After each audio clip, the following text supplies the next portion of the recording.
In the same way that many of the great figures of the Bible attain additional prominence through both religious and secular retellings of their story, so too the picture of angels has undergone a miraculous, as it were, development.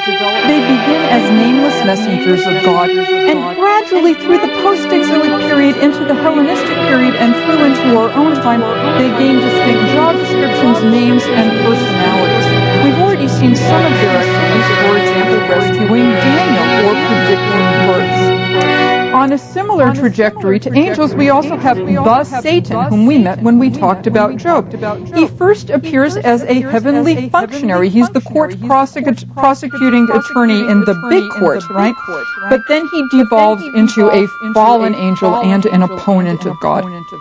So the development of angelology as well as demonology and other mechanisms for facilitating communication between heaven and earth, for example, through people like the prophet Elijah, who is not dead and therefore can come back, continue to be part of religious thought and speculation. In this lecture, I'll concentrate primarily on the materials in the Old Testament, the Tanakh, but I will make a few forays into the later material as well. Now, messages can be conveyed from the divine world to the earthly through a variety of devices. Angels are, in fact, not necessary. In addition to prophets, cultures have mechanisms such as divining. The Bible has the Urim and the Thummim, which are divining instruments. We have necromancy, consulting the dead, as Saul did when he asked the witch of Endor to call up the spirit of Samuel. And we have possession, as Saul himself was possessed. The problem with such systems is that they're initiated by people or they're dependent upon people's bodies, and consequently, one never knows if the communication is from heaven or if the communication is prompted from the visionary or the prophet himself or herself. For polytheistic societies, avatars and gods themselves on occasion make visits to humanity. The Greek gods, the Greek would drop in to visit. And for minor messengers, there are, Isis has her demigods and Zeus has his demigods. For big messages, Apollo or Artemis can handle it. For traditions which are not theistic, we have bodhisattvas. We have people who, in effect, become saints. For monotheistic traditions, however, a special category of heavenly revealer proved very helpful. We had the prophet functioning from the earthly side as the intermediary between heaven and earth.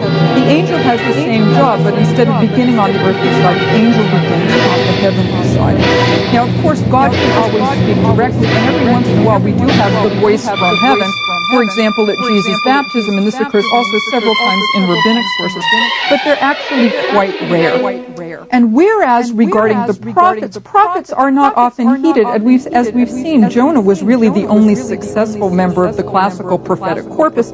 Angels tend to be heeded, right? Angels or figures like them, divine beings who are not gods, are found primarily in the Western religious tradition. But even here, not all monotheists accept their existence.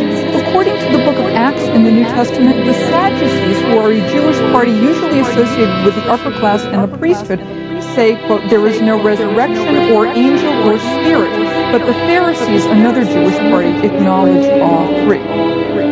In early biblical tradition, the role of God and the role of angels tend to merge during their process of communicating with humanity. For example, we're told an angel of the Lord appeared to Moses in the burning bush, but the narrative continually speaks of direct conversation between God and Moses. It is as if the angel is simply a conduit for that divine voice, with no direct personality of its own or his own. Similarly, in this early stage, an angel has no special status. The word angel comes from the Greek term angelos, which simply means messenger. It's a secular term, and the same definition fits the Hebrew term malach.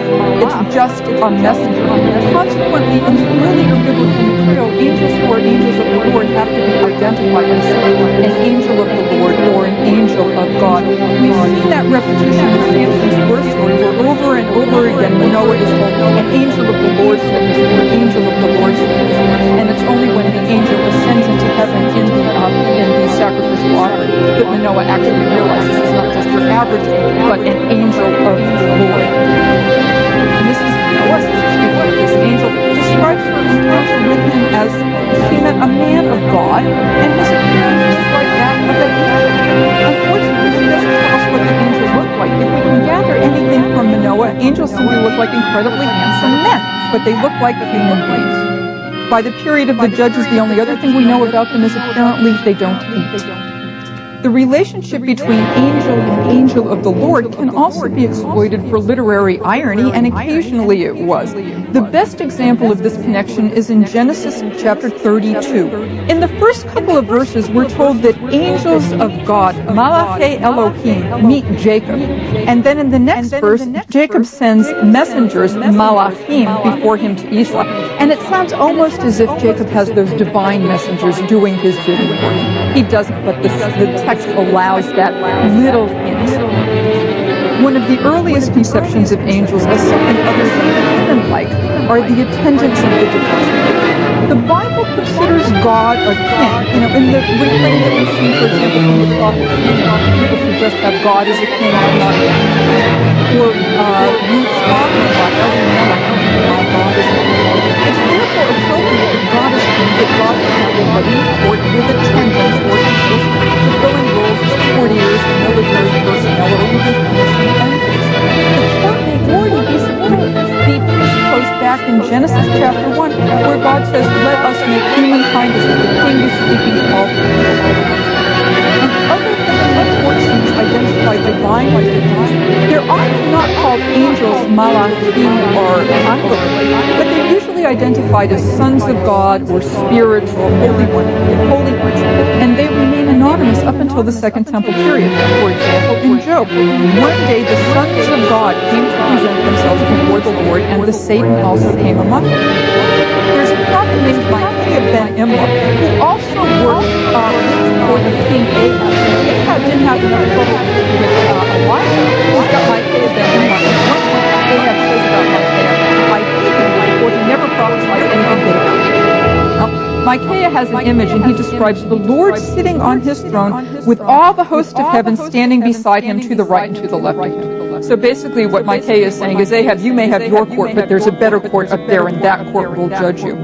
The courtiers here are simply called spirits. The Hebrew is ruach, and one of the spirits in this heavenly court identifies himself as a lying spirit, and he says he will put lies into the mouths of some of the other prophets. The Psalms speak of holy ones, Kedoshim, Job does as well, and also sons of God. Moses at the Song of the Sea, at this great miracle, sings this great paean to God, and he asks in this song, "Who is like you, O Lord, among the gods?" Although most English translations read, "Who is like you, O Lord, among the mighty," the expression is ve'elim, among the gods. Isaiah chapter 6 describes yet another throne vision. The Lord sitting on a throne high and lofty, and the hem of his robe filled the temple. Seraphs were in attendance above him. We'll come back to these seraphs. Each had 6 wings. With 2 they covered their faces, with 2 they covered their feet, and with 2 they flew.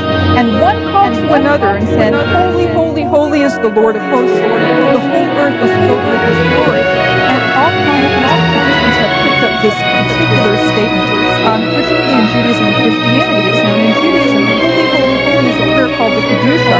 In the Latin West, it's called the Sanctus, and in the East, it's the Trisagion. And when it's recited in synagogue worship, when the worshipers say Kadosh, Kadosh, Kadosh, the tradition is to go up on tiptoe, Kadosh, Kadosh, Kadosh, as if you're ascending to the heavenly court. This sense of the heavenly court actually continues into the New Testament. 1 Timothy talks about the presence of God and of Christ Jesus and of the elect angels. In one of the most famous biblical images, it's only one verse. Jacob dreamed there was a ladder. It can also be translated stairway or ramp, so it's accessible from point set up on earth. And the top of it reached to heaven. And in this vision, the angels of God are ascending and descending. In this vision, by the way, God repeats the promises to Jacob that he had made to Abraham. Upon waking, Jacob meets the site of Bethel, the house of God, and he calls it the gate. And you can figure out some of these words that I've mentioned, Bethel, Elohim, the name El, and El is the generic name for God, as in Israel, El, or El. Another set of heavenly beings are the heavenly hosts. These are not just because God has an army. In this category, we have a man who saw in the book of Joshua, who before the battle of Jericho appeared to the hero with drawn sword, and he identifies himself as a commander of the army of the Lord. And finally, in terms of the general survey here for early imagery,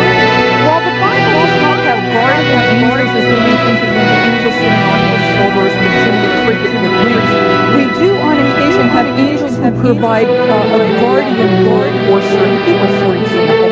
An angel stays Abraham's hand when he is about to slaughter his son.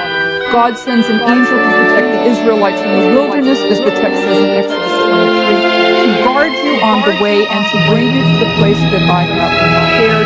We're told that Michael is Israel's guardian angel, and guardian angels come closer to our own sense, I guess. They don't look like Deloris, but I mean, they do show up in the Daniel books, because we've seen that angel walking with the different angels, and as I mentioned, an angel facilitates the prophet Habakkuk providing a meal for Daniel in the lion's den. And just briefly to recapitulate that scene, an angel appears to Habakkuk in Judea. Habakkuk had just raised the stew and he was about to take it to the reapers in the field, and the angel says to Habakkuk, "Go feed the stew to Daniel." Habakkuk protests, "Sir," he says, "I have never been to Babylon and I know nothing about a lion's den." At which point the angel of the Lord took him by the crown of his head and carried him by his hair with the speed of the wind, and the expression can also be translated power of the Spirit, and he set him down in Babylon. This gives new meaning to the term take out. By the time we reach the New Testament, angels have a much more complete personality, and they can on occasion be downright humorous. For example, an encounter between the angel and St. Peter, but that's another lecture for another series. The tradition of fallen angels finds a partial origin in the references to the sons of God and the daughters of men that we saw right before the flood narrative, and the Nephilim, the fallen ones from the antediluvian world.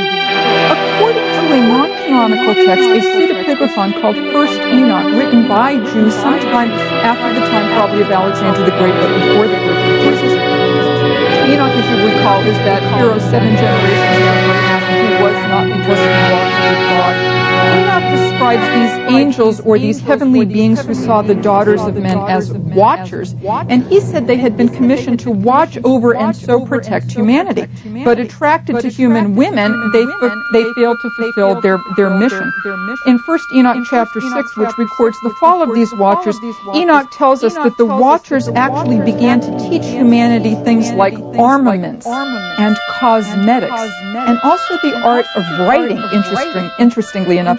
And here perhaps these watchers might be compared with the Titans, who teach Prometheus, for example, who teach human beings things that make them like the gods. This material concerning the watchers may also explain a very enigmatic passage in the New Testament in 1 Corinthians 11, where Paul says, "Neither was man created for the sake of woman, but woman for the sake of man." And then he goes on to say, for this reason, a woman ought to have a symbol of authority on her head because of the angels. So perhaps the reason women covered their head, particularly while they prophesied, was because the angels worship along with the community, and you don't want the angels being beguiled by beautiful women worshippers. Could be. In 1 Enoch, Enoch himself becomes a heavenly representative. He identifies himself as the Son of Man, and we've already seen that expression in Daniel. His role here is not dissimilar to that of Elijah, yet another heavenly representative. And the Epistle of Jude in the New Testament actually speaks of, quote, Enoch in the 7th generation of Adam, who prophesied and said, "See, the Lord is coming with his 10,000 holy ones to execute judgment on all."